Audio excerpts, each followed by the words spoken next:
Hi hello నమస్తే welcome to max TV health.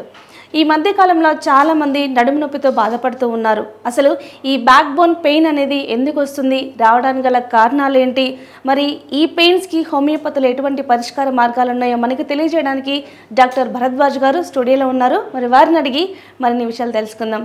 నమస్తే sir. Sir, మనం ఈ మధ్య కాలంలో చూస్తున్నాం, ఒకప్పుడు అంటే మన గ్రాండ్ పేరెంట్స్ టైంలో వాళ్ళకు నడుము నొప్పితో ఎక్కువ బాధపడలేదు. బట్ ఇప్పుడు మాత్రం చాలామంది బ్యాక్ బోన్ పెయిన్తో సఫర్ అవుతూ ఉన్నారు. ప్రధానంగా ఈ పెయిన్ రావడానికి గల కారణాలు ఏంటి? సో మీరు చెప్పింది కరెక్ట్ అండి. పాతకాలంలో అందరు కూర్చొని ఏమనుకునే వాళ్ళంటే, అరే వీడేంద్రా 80 yearsకే బ్యాక్ పెయిన్ అంటున్నాడు, వీడు 80 yearsకే ముసలాడు అయిపోయినాడు అనుకునేవాళ్ళు అనమాట. కానీ ఇప్పుడు ఏం జరుగుతుందంటే, మా దగ్గరకు వచ్చే పేషెంట్స్ 40 years వాళ్ళు అయితే ఇంకా ఆల్మోస్ట్ వాళ్ళు ఎవరన్నా, ఎస్పెషలీ ఐటీ వాళ్ళు ఉన్న వాళ్ళు 40 years వాళ్ళకి కంపల్సరీ 99% ఆఫ్ ది పీపుల్కి ఉంటుంది. సో మా దగ్గరకు వచ్చే కేసెస్ అయితే 20 years, ఈవెన్ 15 years వాళ్ళు కూడా బాధపడుతున్నారు అనమాట. ఎక్కువ ఈ మీడియా ఫీల్డ్లో ఉండే వాళ్ళు కూడా చాలామంది, ఎందుకంటే ఈ ఎడిటర్స్ వీళ్ళు, తర్వాత ఎక్కువ సిస్టమ్ ముందు కూర్చొని చూసేవాళ్ళు, వీళ్ళ వల్ల ఎక్కువ ఇది ఉంటుంది అనమాట. మనకు మెయిన్గా దీంట్లో ప్రాబ్లం ఏంటి అంటే, ఒకవేళ బ్యాక్ పెయిన్ వచ్చింది, బ్యాక్ పెయిన్ వస్తే వీళ్ళు వెంటనే ఏం చేస్తారంటే, ఒక అలోపతి డాక్టర్ దగ్గరకో, లేకపోతే ఒక కార్పొరేట్ హాస్పిటల్ దగ్గరకో, లేకపోతే ఒక ఆర్థోపెడిషియన్ దగ్గరకో, న్యూరాలజిస్ట్ దగ్గరకో వెళ్ళి ట్రీట్మెంట్ తీసుకుంటారు. దీన్ని కన్వెన్షనల్ ట్రీట్మెంట్ అంటాము, అలోపతి ట్రీట్మెంట్ అంటాము, వెస్ట్రన్ ట్రీట్మెంట్ అంటాము, ఇంగ్లీష్ ట్రీట్మెంట్ అంటాం. దీంట్లో వీళ్ళు ఏం చేస్తారంటే, పోయిన వెంటనే ఫస్ట్ పెయిన్ కిల్లర్స్ ఇస్తారు. పెయిన్ కిల్లర్స్ ఇస్తే ఏమవుతుంది, పెయిన్ కిల్లర్ తీసుకున్న రోజులు తగ్గుతుంది. సో మళ్ళీ పెయిన్ కిల్లర్, మళ్ళీ పెయిన్ పెరుగుతుంది, మళ్ళీ పెయిన్ కిల్లర్స్ తీసుకుంటారు. So over a period of time ఏమవుతుందంటే, ఫుల్ ఆఫ్ సైడ్ ఎఫెక్ట్స్. ఈ పెయిన్ కిల్లర్స్ కంటే, సో ఈ బ్యాక్ పెయిన్ కంటే పెయిన్ కిల్లర్స్ వల్ల ఎక్కువ సైడ్ ఎఫెక్ట్స్ వస్తుంటాయి. ఫస్ట్ మనం చూసేది అది. నెక్స్ట్ ఏంటంటే, కొన్ని రోజులు అయిపోయిన తర్వాత పెయిన్ కిల్లర్స్ పనిచేయవు, అక్కడ బాగా డ్యామేజ్ అవుతుంది, బోన్ డ్యామేజ్ అవుతుంది, టెండాన్, లిగమెంట్, సో అక్కడ డిస్క్ అంటాము, డిస్క్ డ్యామేజ్ అవుతుంది, ఫైనల్గా సర్జరీకి వెళ్ళమంటారు అన్నమాట. సో ఇంత డ్యామేజ్ జరుగుతుంది. సర్జరీ చేసిన తర్వాత ఏమైనా సక్సెస్ అంటే, సర్జరీ వల్ల సక్సెస్ రేట్ కూడా చాలా తక్కువ ఉంటుంది అన్నమాట. అదే హోమియోపతిలో ఈవెన్ ఇనిషియల్ స్టేజ్లో వచ్చారనుకోండి, సో మనం బోన్ని ఫర్దర్గా డ్యామేజ్ కాకుండా కంప్లీట్గా రివర్స్ చేసి పెయిన్స్ అన్ని తగ్గించుకోవచ్చు. ఈవెన్ సింగిల్ సైడ్ ఎఫెక్ట్ లేకుండా హోమియోపతిలో మనం ట్రీట్మెంట్ చేసుకోవచ్చు. మా దగ్గరకు వచ్చే కేసెస్ ఎలా ఉంటాయంటే, most of the cases, sir మాకు సర్జరీ కంపల్సరీ అన్నారు, ఇన్ని రోజులు పెయిన్ కిల్లర్స్ వాడినాము, సో ఇప్పుడు కంపల్సరీ సర్జరీ అంటున్నారు, మేము ఏదో వీడియో చూసో లేకపోతే ఎవరో చెప్తే హోమియోపతిలో పరిష్కారం ఉంటుందని వచ్చాం. మన దగ్గరికి అలాంటి పేషెంట్లు 100 మంది వస్తే, అంటే సర్జరీకి పోస్ట్ చేసిన వాళ్ళు 100 మంది వస్తే 95% మందికి సర్జరీ వరకు పోకుండా కాపాడచ్చు. 100 మందిలో 95 మందికి ఓన్లీ హోమియోపతి ట్రీట్మెంట్ ద్వారా కొన్ని లైఫ్ స్టైల్ మోడిఫికేషన్స్ చేసుకొని రెగ్యులర్గా హోమియోపతి ట్రీట్మెంట్ తీసుకుంటే సర్జరీ వరకు పోకుండా మనం కాపాడచ్చు. ఇంకా 5% ఆఫ్ ది పీపుల్కి బాగా డ్యామేజ్ అయి ఉంటుంది, నరువు కంప్రెస్ అవుతూ ఉంటుంది, స్పైనల్ కార్డ్ కంప్రెస్ అవుతూ ఉంటుంది. సో దానికి ఏంటంటే మనం కూడా సర్జరీకి వెళ్ళమంట. బట్ 95% ఆఫ్ ది పీపుల్ సర్జరీకి పోకుండా, అంటే సర్జరీకి పోస్ట్ చేసిన వాళ్ళు, సజెస్ట్ చేసిన వాళ్ళకు కూడా మనము కాపాడచ్చు అనమాట. మీరు అడిగినట్టు దీనికి మెయిన్ రీజన్ ఏంటంటే 4 విషయాలు. ఫస్ట్, డైట్ సరిగా తీసుకోకూడదు, ఎక్కువ కార్బోహైడ్రేట్ డైట్ తీసుకోవడం. మనం ఏం తింటున్నాం, పొద్దున ఒకసారి తింటున్నాం, మధ్యాహ్నం తింటున్నాం, సాయంత్రం తింటున్నాం, రాత్రి తింటున్నాం. పొద్దున మధ్యాహ్నం సాయంత్రం తినేది కార్బోహైడ్రేట్, దానితో పాటు మధ్యలో టీలు, కాఫీలు, బిస్కెట్లు, కూల్ డ్రింక్లు, పిజ్జాలు, బర్గర్లు, మొత్తం కార్బోహైడ్రేట్. అంటే పొద్దున లేచినప్పటి నుంచి రాత్రి పడుకునే వరకు తింటూనే ఉంటారు, తినేది మొత్తం కార్బోహైడ్రేటే. సో దీనివల్ల మెయిన్ రీజన్. దీనికి ఏమవుతుందంటే, కాన్స్టెంట్గా బ్లడ్లో కార్బోహైడ్రేట్ ఎలివేట్ ఉంటుంది, దీనివల్ల ఇన్సులిన్ రిలీజ్ అవుతుంది. ఇన్సులిన్ కానీ కార్బోహైడ్రేట్ కానీ బ్లడ్లో ఉంటే హైలీ డ్యామేజింగ్ అనమాట, హైలీ ఇన్ఫ్లమేటరీ. దీనివల్ల బోన్ డ్యామేజ్ అవుతుంది, ఫస్ట్ రీజన్. సెకండ్ రీజన్ ఏంటంటే, నిద్ర సరిగా పోరు. సో రాత్రి అంతా టీవీలు చూడడం, ఫోన్లు చూడడం, కళ్ళల్లో లైట్ పడుతూనే ఉంటుంది, నిద్ర ఉండదు. దీనివల్ల ఏంటంటే స్ట్రెస్ హార్మోన్స్, కార్టిజాల్ ఇవన్నీ రిలీజ్ అవుతాయి. ఈ రిలీజ్ అవ్వడం వల్ల ఏంటంటే మళ్ళీ హై ఇన్సులిన్ లేకపోతే హై కార్బోహైడ్రేట్, దీనివల్ల డ్యామేజ్ మళ్ళీ. సో గ్రోత్ హార్మోన్ రిలీజ్ కాదు, గ్రోత్ హార్మోన్ రిలీజ్ కాకపోతే మజిల్స్లో స్ట్రెంగ్త్ ఉండదు, స్ట్రెంగ్త్ లేనప్పుడు మళ్ళీ వీక్నెస్, మళ్ళీ డ్యామేజ్. ఇది సెకండ్ రీజన్. థర్డ్ రీజన్ ఏంటంటే ల్యాక్ ఆఫ్ ఎక్సర్సైజ్. సో మన బోన్కి మనం ఎక్సర్సైజ్ చేస్తేనే దానికి సిగ్నల్ వెళ్ళి, నువ్వు గట్టిగా ఉండు, నువ్వు కాల్షియం డిపాజిట్ చేసుకొని దానికి ఒక సిగ్నల్ వెళ్తుంది అనమాట హైపోథాలమస్ నుంచి. ఎప్పుడైతే ఎక్సర్సైజ్ చేయరో ఇదేంటంటే బోన్ కూడా వీక్ అయిపోతుంది, బోన్లో డెన్సిటీ తగ్గిపోతుంది, బోన్ అనేది డ్యామేజ్ అవుతుంది. ఇది థర్డ్ రీజన్. ఫోర్త్ రీజన్ ఏంటంటే స్ట్రెస్. ఎప్పుడైతే వీళ్ళు స్ట్రెస్లో ఉంటారో కార్టిజాల్ అనే హార్మోన్ రిలీజ్ అవుతుంది. ఈ కార్టిజాల్ ఏం చేస్తుందంటే మజిల్ని మొత్తం గ్లూకోజ్లా కన్వర్ట్ చేస్తుంది. అదేవిధంగా ఫ్యాట్ని గ్లూకోజ్లా కన్వర్ట్ చేసి బ్లడ్లో పెడుతుంది. ఇన్సులిన్ రానికుండా చేస్తుంది. ఎప్పుడైతే హై గ్లూకోజ్ బ్లడ్లో ఉంటుందో ఇది కూడా మళ్ళీ డ్యామేజింగ్ అనమాట. దీనివల్ల కూడా ఇన్ఫ్లమేషన్ వచ్చి ఇది తగ్గుతుంది. సో దీంతో పాటు వీళ్ళు ఏం చేస్తారంటే అలవాట్లు, సిగరెట్లు తాగడం, ఆల్కహాల్ తీసుకోవడం, డ్రగ్స్ తీసుకోవడం, సో ఇవన్నీ మళ్ళీ దీనికి యాడ్ అవుతాయి. ఇన్ని రీజన్స్ వల్ల మనకు వస్తుంది. దీంతో పాటు ఏంటంటే ఒబేసిటీ, ఇవన్నీ చేయడం వల్ల ఒబేసిటీ వస్తుంది. ఒబేసిటీ వచ్చినప్పుడు బ్యాక్ పైన ప్రెషర్ పడుతుంది.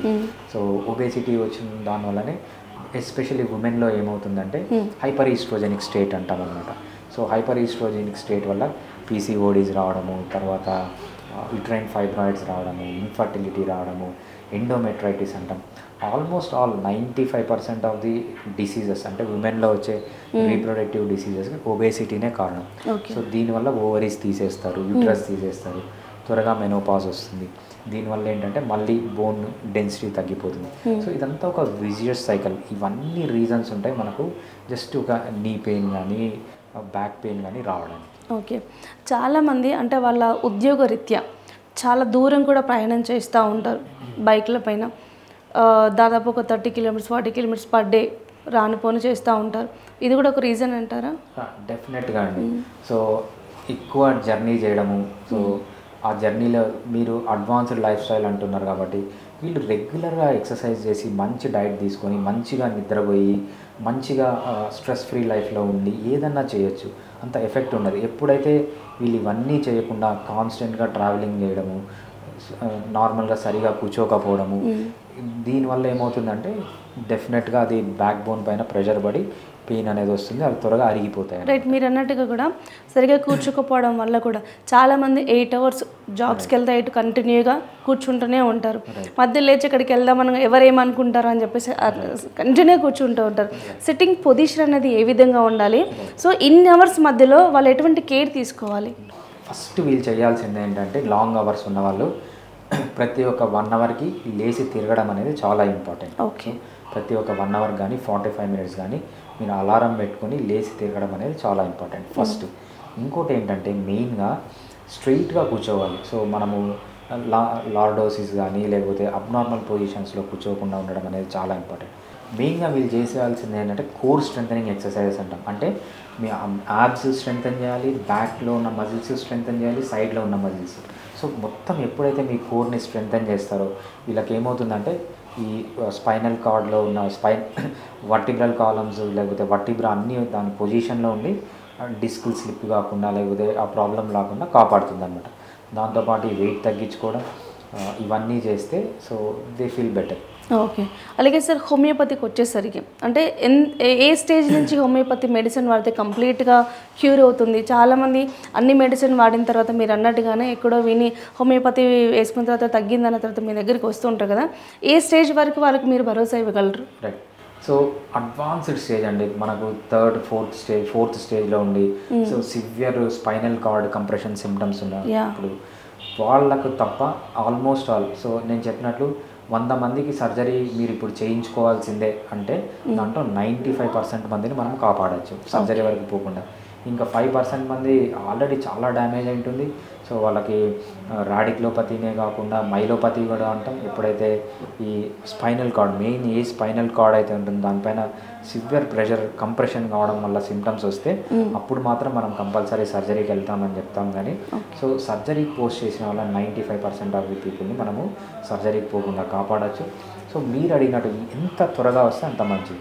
ఇనీషియల్ స్టేజ్లో వచ్చారనుకోండి, ఎక్కడైతే డిస్క్ డ్యామేజ్ అయింది లేకపోతే బోన్ డ్యామేజ్ అయింది, కార్టిలేజ్ డ్యామేజ్ అయింది, ఇవన్నీ మనం ఎప్పుడైతే లోకల్గానే సిమ్టమ్స్ ఉన్నాయి అంటే రాడిక్లోపతి కానీ మైలోపతి సిమ్టమ్స్ లేకుండా ఉంటే రికవర్ అనేది చాలా ఈజీ అవుతుంది, చాలా ఫాస్ట్గా అవుతుంది, కంప్లీట్గా మనం రీజనరేట్ చేయొచ్చు. అది మళ్ళీ వీళ్ళ ఏజ్ని బట్టి ఉంటుంది. తర్వాత వీళ్ళకి అలవాట్లు ఉన్నాయా, స్మోకింగ్ చేస్తున్నారా, సిగరెట్ తీసుకుంటున్నాడా, లేకపోతే ఆల్కహాల్ తీసుకుంటున్నాడా, డ్రగ్స్ ఏమన్నా అబ్యూజ్ చేస్తున్నారా, వెయిట్ ఎంత ఉంది, ఒబేసిటీగా ఉన్నారా, వీళ్ళు ఏం ఫుడ్ తీసుకుంటున్నారు, నిద్ర సరిగా పోతున్నారా, ఎక్సర్సైజ్ సరిగా చేస్తున్నారా, ఇవన్నిటిని బట్టి మనం ఏం చేయొచ్చు అంటే వాళ్ళకి బెటర్ సొల్యూషన్ ఇవ్వచ్చు. కాకపోతే ఎంత త్వరగా హోమియోపతికి వచ్చి ట్రీట్మెంట్ తీసుకుంటే అంత మంచిది. బట్ ఈవెన్ అడ్వాన్స్డ్ స్టేజ్లో కూడా మనం సర్జరీకి పోకుండా కాపాడాలి. ఓకే సార్, అలాగే ఈ బ్యాక్ బోన్ పెయిన్ ఎక్కువ అయితే మగవారిలో కంటే ఆడవాళ్ళలో ఎక్కువగా చూస్తూ ఉంటాం. బికాజ్ అంటే వాళ్ళు డెలివరీ అయినప్పుడు కూడా ఆపరేషన్ అయినప్పుడు అనెస్థెసియా కూడా కొంచెం ప్రాబ్లం ఉంటుంది. బట్ ఆ టైంలో వాళ్ళు అంటే వాళ్ళకి ఎవరు చూసుకోవడానికి లేకనో లేదంటే త్వరగా జాబ్స్కి వెళ్ళాలని చెప్పేసి ఎక్కువగా స్ట్రెస్ ఫీల్ అయిపోయి వాళ్ళు వెళ్తూ ఉంటారు కదా. సో ఆ టైంలో వాళ్ళు ఎటువంటి కేర్ తీసుకోవాలి? ఇది ప్రాబ్లం కూడా చాలామందికి బోన్ అరుగుదల అని ఉంటుంది లేడీస్లో. సో వాళ్ళు ఎటువంటి కేర్ తీసుకోవాలి? రైట్.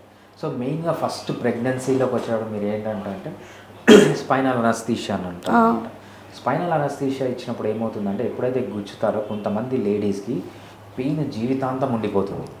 మీరు ఒక్కటి గుర్తుపెట్టుకోండి, ఇటువంటి పెయిన్ కనుక మీలో ఉంటే హోమియోపతిలో కొన్ని డ్రగ్స్ ఉన్నాయి స్పెసిఫిక్గా దీనికే. ఎప్పుడైతే మీ స్పైనల్ కార్డ్ని ఇంజురీ చేస్తారో లేకపోతే స్పైనల్ కార్డ్ పైన గుచ్చుతారో, ఎప్పుడైతే ఈ స్పైనల్ అనస్థీషియా ఇస్తారో దీని తర్వాత మీకు పెయిన్ కనుక కంప్లీట్గా ఉంటే 99% ఆఫ్ ది కేసెస్లో ఇది తగ్గిపోతుంది. హోమియోపతిలో అంత మంచి మెడిసిన్స్ ఉన్నాయి ఈ స్పైనల్ అనస్థీషియా తర్వాత మీకు కనుక పెయిన్ వస్తే.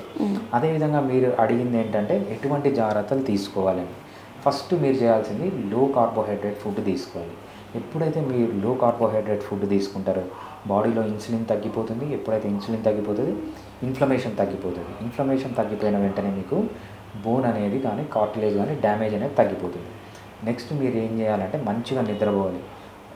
ఎప్పుడైతే అడల్ట్ అయితే 7 to 9 hours మంచి బోత్ క్వాలిటీ అండ్ క్వాంటిటీ స్లీప్లో ఉంటారో, అదే చిన్నపిల్లలు ముసలి వాళ్ళు అయితే వాళ్ళు ఎంతసేపు పడుకోవాలంటే అంతసేపు పడుకోనివ్వాలి. మంచి నిద్రపోతారు. ఇది కూడా మంచి ప్రొటెక్టివ్ అనమాట. అదేవిధంగా రెగ్యులర్ ఎక్సర్సైజ్ చేయాలి. మనకు different types of exercise adaptations ఉంటాయి. మనకేంటి స్ట్రెంగ్త్ ఎక్సర్సైజెస్ అని, హైపర్ట్రోఫీ ఎక్సర్సైజెస్ అని, పవర్ ఎక్సర్సైజెస్ అని, స్కిల్ అని, అదేవిధంగా muscular endurance, short duration endurance, mid duration endurance, long duration. ఇవన్నీ కంపల్సరీ ఇవన్నీ కాంబినేషన్ ఎక్సర్సైజ్ చేయాలి. లేదంటే అట్లీస్ట్ మీరు ఏంటంటే జోన్ 2 కార్డియో ఎక్సర్సైజ్ అంటాము. సో లాంగ్ డ్యూరేషన్ ఎండ్యూరెన్స్ అంటాము. ఆ ఎక్సర్సైజ్ అన్నా చేయాలి. దాని తర్వాత ఏంటంటే మీరు ఎక్సర్సైజ్ చేసిన తర్వాత స్ట్రెస్ ఫ్రీ లైఫ్, మీరు ఎంత స్ట్రెస్ ఫ్రీ లైఫ్లో ఉంటే మీలో అంత కార్టిజాల్ తగ్గిపోతుంది.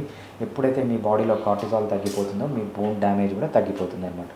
దీంతో పాటు మీరు ఏం చేయాలంటే మీకు ఏమైనా అలవాట్లున్నా స్మోకింగ్ కానీ, ఆల్కహాల్ కానీ, డ్రగ్స్ కానీ, ఈవెన్ కాఫీ టీ తగ్గించుకోవడం కూడా చాలా మంచిది, చాలా ప్రొటెక్టివ్ అనమాట. దాంతోపాటు మీరు ఏం చేయాలంటే స్ట్రెస్ ఫ్రీ లైఫ్లో ఉంటే ఏమవుతుందంటే ఎప్పుడైతే కార్టిజాల్ అనేది తగ్గిపోతుందో, కార్టిజాల్ తగ్గిపోతే మీకు ఇన్ఫ్లమేషన్ కూడా బాడీలో తగ్గిపోతుంది. ఇది అలవాట్లు తగ్గించుకోవడము. ఒకవేళ ఒబేసిటీగా అంటే ఒబేసిటీని కంట్రోల్ చేసుకోవడానికి హోమియోపతిలో చాలా మంచి మెడిసిన్స్ ఉన్నాయి. సో మనకు ఫిట్ ఇన్ 6 అనే ఒక ప్రోగ్రామ్ కూడా ఉంది. దీంట్లో ఏంటంటే 6 monthsలో మీరు మళ్ళీ వెయిట్ కంప్లీట్గా తగ్గియచ్చు. ఇటువంటి ప్రోగ్రామ్స్ కూడా హోమియోపతిలో ఉన్నాయి. మీరు వెంటనే ఇటువంటి ప్రోగ్రామ్స్లో జాయిన్ అయ్యి వెయిట్ కూడా చాలా ఈజీగా తగ్గించుకోవచ్చు అన్నమాట. Okay, thank you so much doctor గారు. బ్యాక్ బోన్ పెయిన్ ఎందుకు వస్తుంది, రాకుండా ఉండాలంటే ఎటువంటి కేర్ తీసుకోవాలి, అలాగే ఈ సమస్యతో బాధపడుతున్న వారికి హోమియోపతిలో ఎటువంటి చక్కటి పరిష్కార మార్గం ఉందో మాకు తెలియజేశారు. Thank you so much. Thanks అండి.